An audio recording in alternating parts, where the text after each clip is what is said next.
This week, we are talking about preparing our hearts for worship. Last week, we talked about our response to God, and this week, it's about us. What do I have to do to prepare my heart for worship? Which is a question that I ask myself quite a bit. What do I need to do? And I've kind of done this for quite a few years, or decades, to be more honest. And I pray during the week. I pray to ask God to prepare my heart for worship every day, but also especially on Sunday. And this week, while I was doing that, I like to pray in the sanctuary, and I was walking right around those seats right there when all of a sudden I caught myself praying that I would preach a good sermon. And I stopped. I said, what am I praying that for? Because it sounds just kind of superficial, doesn't it? It sounds kind of manipulative. It sounds kind of selfish. And so, it was enough of an interruption that I stopped to think about it. Why am I praying that I would preach a good sermon? And the very honest answer was so that you guys would like it and that you would come back next week to hear another good sermon. So please pray that so that was like my first thing. But then as I thought about it and I was thinking about it, I said, there's got to be a better answer than that. So then I went to the next one where, it's because I want people to, feel the presence of God. And I want blah, blah, blah. But I saw the difference, right? My first reaction was so that I would, have a positive image from you guys. And so I started thinking about that. So I said, you know what? It's not about preaching a good sermon, because honestly, people would not want me to preach a good sermon if I wasn't living an authentic Christian life.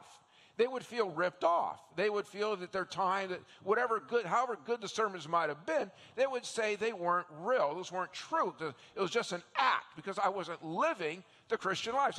So it changed to, oh Lord, help me live a Christian life. Help me live a life that can be transparent to people, and they would understand that life is life, but at the same time, they would see a heart that really is given to God, that's really holding the hand of God and having daily fellowship with him. Right? That's what people want out of their pastor. Help me, Lord, to do that. So I began to go down the aisle again, starting up my prayer, when all of a sudden, again, I got interrupted in my mind by God, and this time it was about, well, we're not right, are we? And I was like, oh, well, what do you mean we're not right?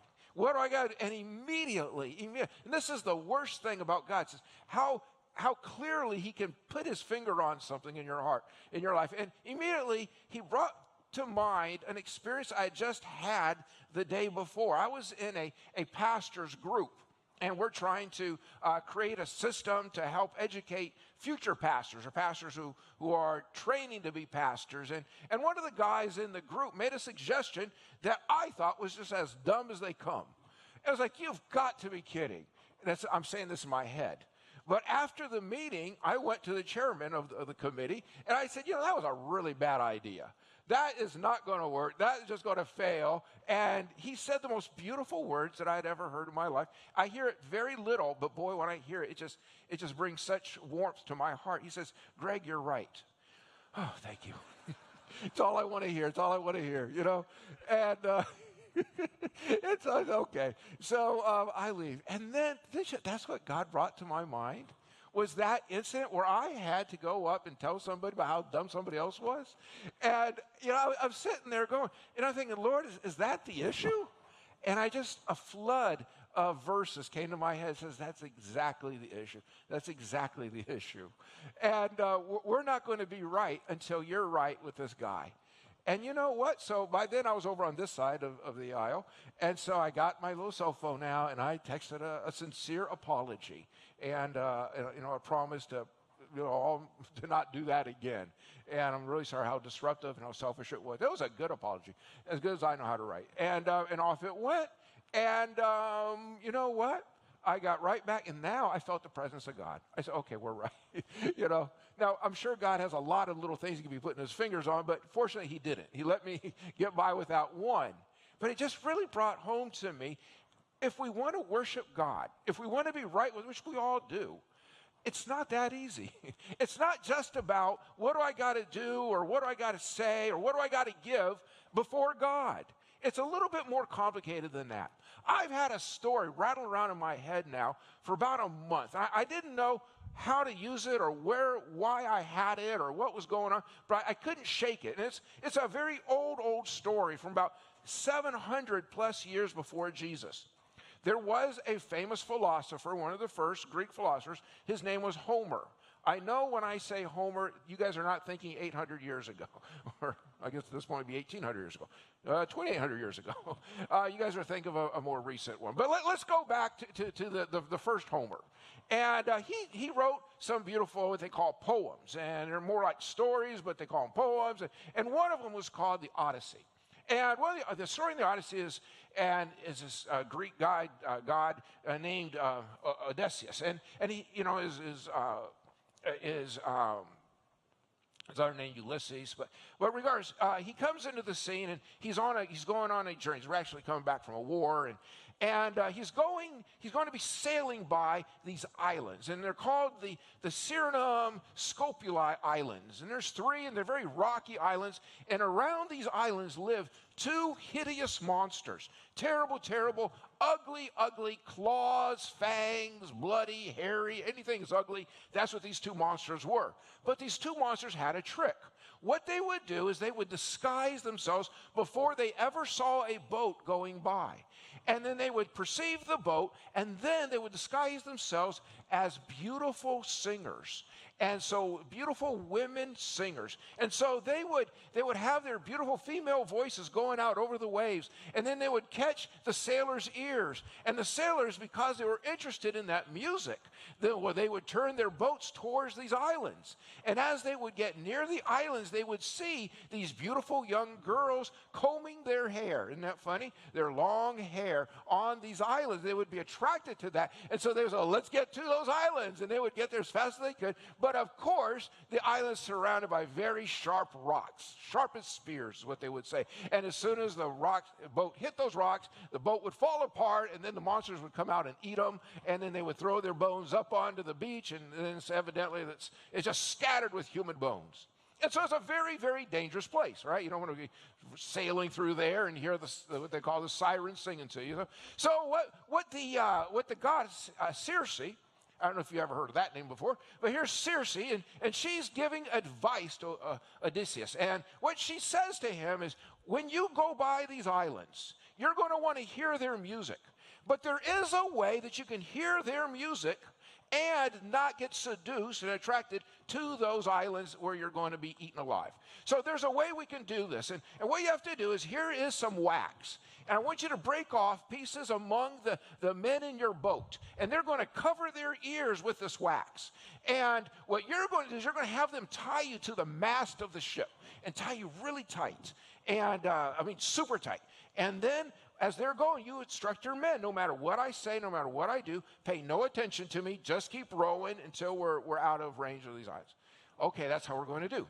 And so they go by, and sure enough, they put wax in their ears, and they tie him to the mast, and Odysseus, and pretty soon he hears the music, and this is what he wanted to do. And then he has such a desire to go to that island. But his guys are just rowing away. They've been instructed, don't look at him, pay no attention, no matter what he does, just keep rowing. And they talked about what a huge effort he put in to get out of those ropes. They were cutting his back, they were cutting his wrists. And he's doing everything he could, and he's imploring, begging, please, I've changed my mind, I want to go to the island. But the guys make it by, and then after they're out of earshot of the singers, he realized, okay, now it's safe, and they look at him, yes, it's all okay, we're out of the danger zone, and they take the arrows. And I thought, that's me. So often, when I have come up against something that's not right with God, the way I've dealt with it is I fight. And I don't want to deal with it. And I don't want to hear the music. And I hear the music, and I want to avoid it. But 9 times out of 10, it might work once, but the other 9 times or 9 million times, I give up the fight. I said, okay, I'm here. It's just the way it's going to be. And I give it up. And sure enough, I wreck my boat and I get eaten alive. And just regret. And it's such a metaphor. Now 400 years, fast forward 400 years to about 300 years before Jesus, There was another philosopher, and his name was Apollonius. And Apollonius told the same story, but he gave a little twist. He said it wasn't Odysseus, it was another guy named Jason. And Jason, coming back from war, same thing. He's taken his Argonauts and his group of people, and he's going to go by. And what Chiron, this is the goddess, says to Jason, gives him very good advice. Now, when you go by, what you've heard is you're supposed to use wax and have them tie you to the mast if you want to hear the music. But what I'm going to tell you to do is very different. There's a god up here, and his name is Orpheus. And Orpheus knows how to play, would be a lyre, but it was a very early form of a guitar. And he plays that instrument so beautifully, and he sings even more beautifully. So you don't have to do the wax thing. You don't have to do the rope thing. Just make sure Orpheus is in your boat with you.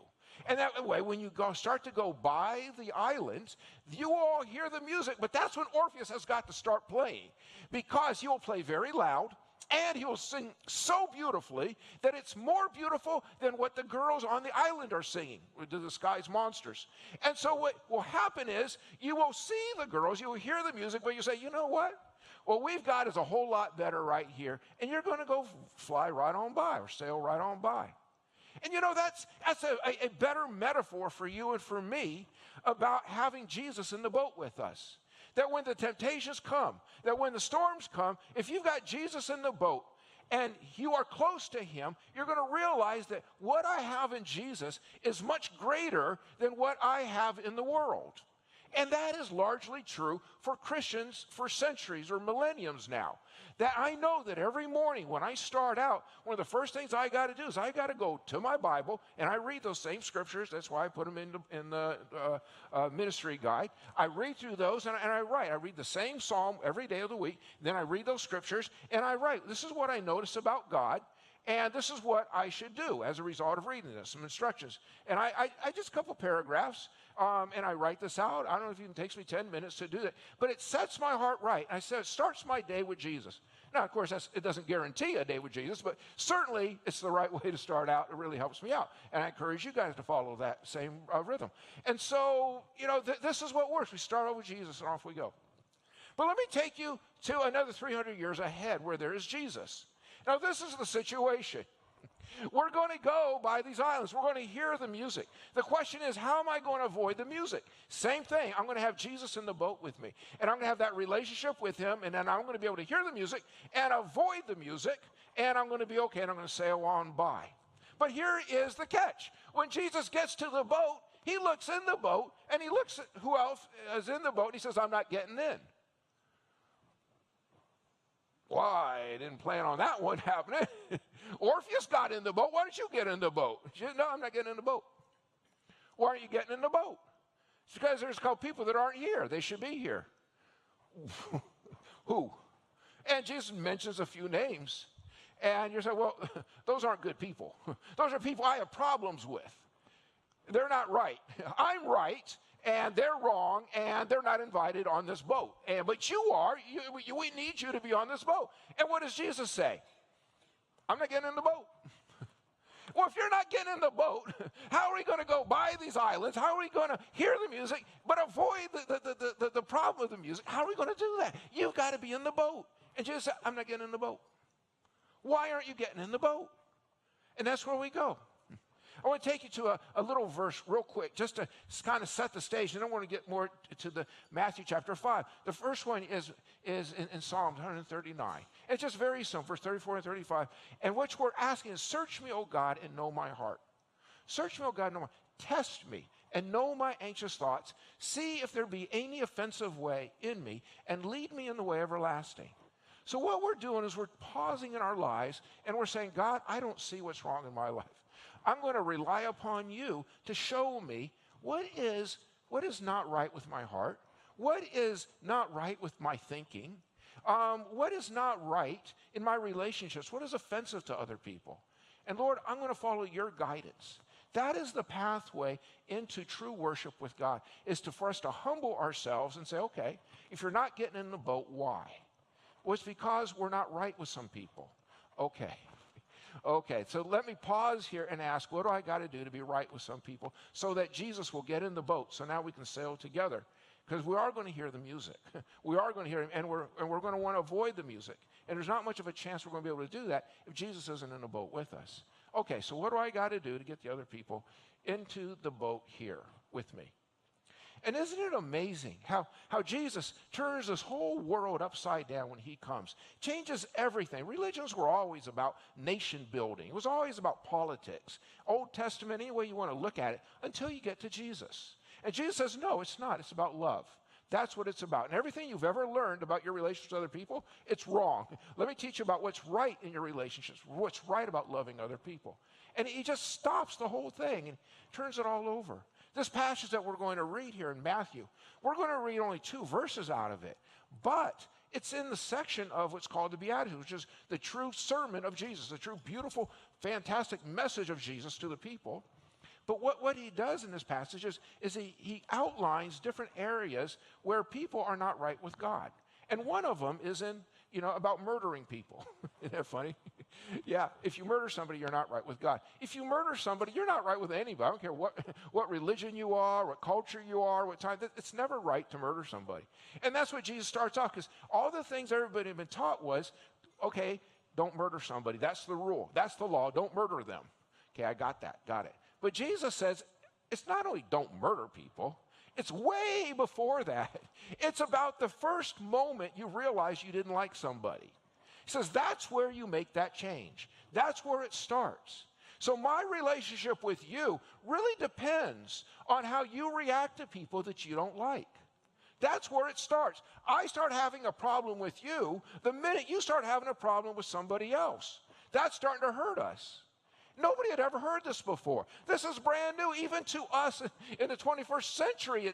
It's like kind of dissonant, isn't it? It's kind of like fingernails on a chalkboard. What are you talking about? I mean, I've got my relationship with you, that I live in this world and I understand the way this world is. So let me do this and I'll do this. No. No, it really matters. I'm not getting in the boat till you make things right with these other people. Like, oh gosh. But I really need Jesus in the boat. So out of love for Jesus, I go ahead and I make another step. You know what Jesus says later after these passages? It's kind of like he talks about, at the very end, he talks about dealing with our enemies. And this is what he says. He says, you've heard this, but I tell you, pray for your enemies. Pray for those who are bad to you. Pray for them. Love them. And he says, the way everybody is you love those who love you, and you think that that's right by your religion. He says, what religion is that? Not mine, not who I am. I don't care if you treat people well who treat you well. That means nothing. That's no change. That's not a new humanity. That's not a new creation. That's old. That's old. I didn't come for, why would I come for that? That already exists. And if you greet people who are your own group of people, what's up with that? Of course they're going to agree. You guys are all the same. You're all in the same family. You're all in the same language, all the same ethnicity. Well, that's nothing big. That's not great. What I'm telling you to do is to step out of the way and the rules that everybody else, the mold that everybody else is being squished into. The mold. You know about the mold? I'm not talking about shower mold, although maybe that would apply. I'm talking about the shape that this world, as soon as you become into this world, people try to put you into the mold of this world and say, this is how you should treat other people. This is who you should treat, how you should treat. And they try to get you in. And if you don't fit in the mold of the world, they don't like you. You kind of become like a reject.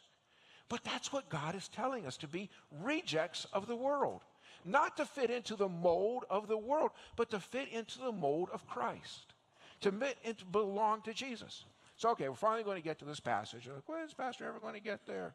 Well, look at here. Here we are. Matthew chapter 5. We're going to read down there right in the middle of all that I said. In verse 20, this is what Jesus says. This is about getting into the boat. Therefore, if you are offering your gift at the altar, and there remember that your brother or sister has something against you, leave your gift there in front of them, in front of the altar. First, go and be reconciled to them, then come and offer your gift. Now, isn't that amazing? That Jesus is saying that you being right with other people is more important, takes first priority, than you being right with me. In fact, being right with me is contingent on you being right with other people. And isn't the mold of the world to do just the opposite? Well, let me be right with God, and then let's do our best. No, no, no. The mold of God, the way God wants us to be is first we are right with other people. Then, once we have made that right, now we can come before God, and he gets in the boat. Well, okay, I'll get in the boat with you now. Now that you are right with other people, now that you have done your best to be at peace with them, to show that you love them and everything, now you and I are okay. Isn't that annoying? Isn't that rough?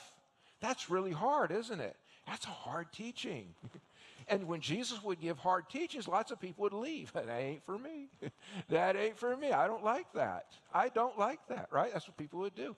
Typical people. Typical. Why? Because they want to be molded to this world. They want other people to say, yeah, you're conforming to our expectations of you. What's the expectations of the world? Retribution. Retribution.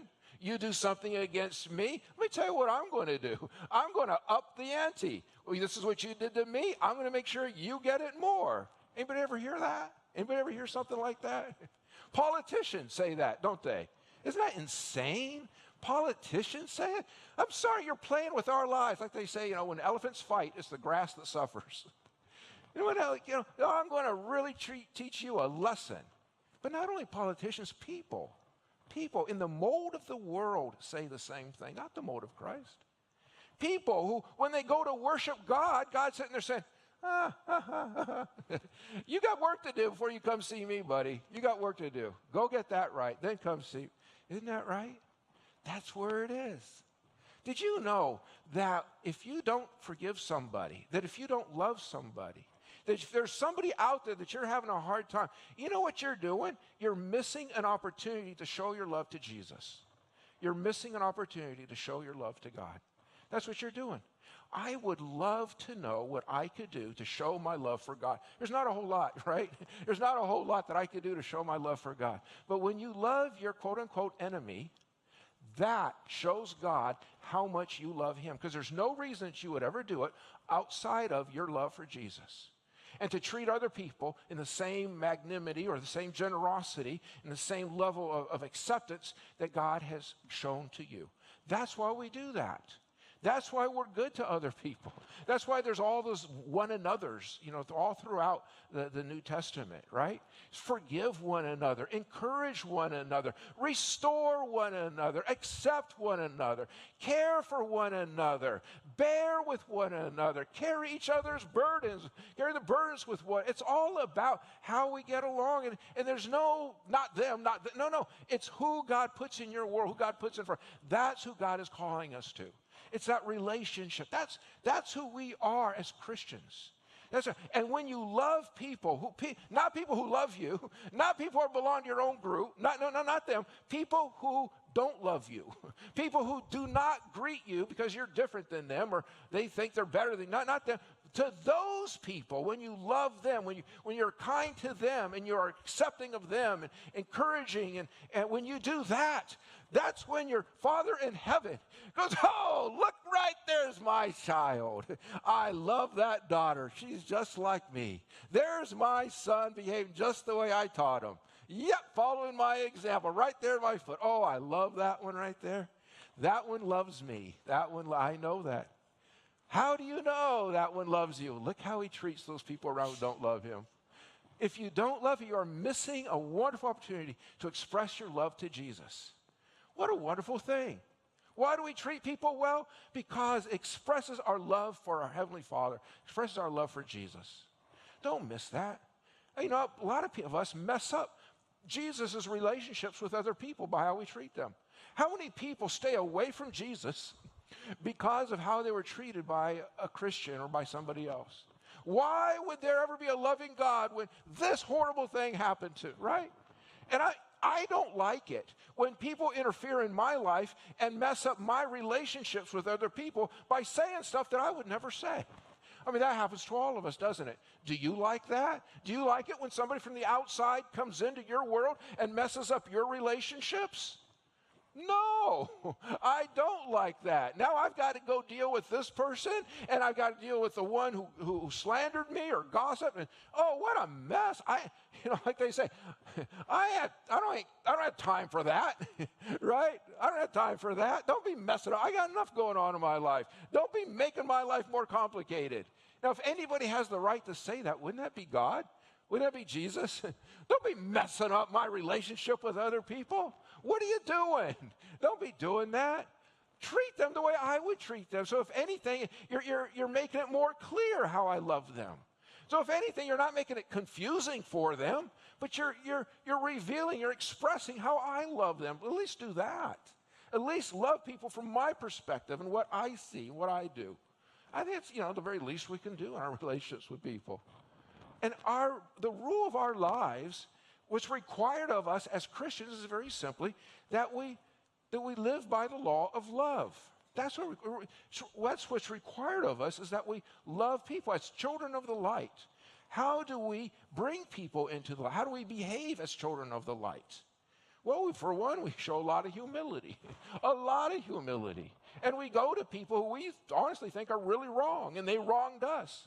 But what we do is we swallow all that and say, that's kind of pushing me under the mold of the world, and I'm not going to go there. What I'm going to go do is I'm going to treat them the way God treats me. I'm going to show the forgiveness to them that Jesus has shown me. Why? Because I love Jesus, and I want him to be in the boat. I want to be right before him, and I want to be able to, for other people to know that I treat them well the way God treated me. I want to show my gratitude. That's why I want to do it, and that's what I do. And that's what Christians do. That's what Christians do. That defines a child of God, is how we love. That's what sets the parameters, all these things. That's the rule of love in our lives. So that love becomes the path. That love becomes the guide. Love becomes the signpost in our relationships with other people. And we verify that we are indeed loving them for how God loved us, and loving them as an act of worship for God and acceptance and bringing it all in. This is how God wants it done. That's how we move in all of our relationships. So when we go on a date with somebody, that's how we would behave on our date, as somebody who respects us, honors somebody, who loves them as God loves them.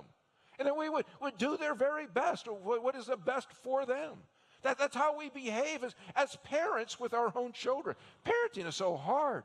Boy, talk about the sirens calling you into the island where you're going to get killed, right? Welcome to parenting. But that's the same thing. No, how do I love? How do I love? Well, how do I behave as a child of light? How do I spread the light that God has shown me? How do I bring that light into the darkness? How do I do that? That's what God's calling me to do.